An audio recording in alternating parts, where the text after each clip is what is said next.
Mooi fjord! Magnifiek!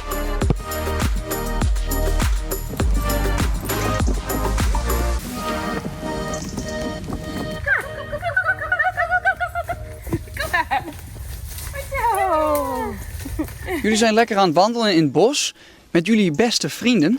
Ja, dat zijn Sepp, Poefje en Timo. En die hebben van jongs af aan opgevoed.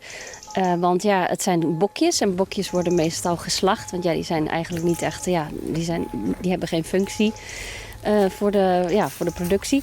Dus die hebben met flesje opgevoed en vanaf jongs af aan geleerd om mee te wandelen.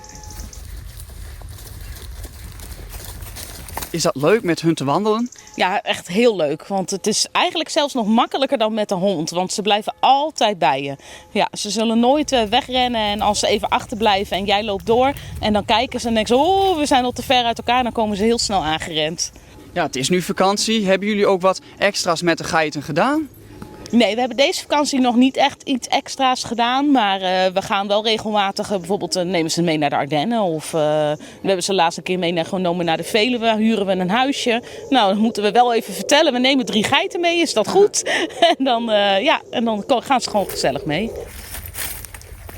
Wat vinden de geiten er zelf van het wandelen?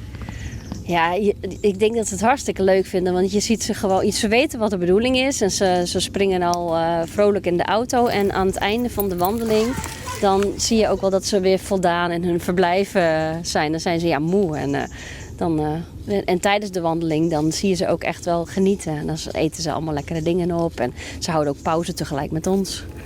Dan wens ik jullie nog heel veel plezier toe met de geiten. Dankjewel. Dankjewel. Dankjewel.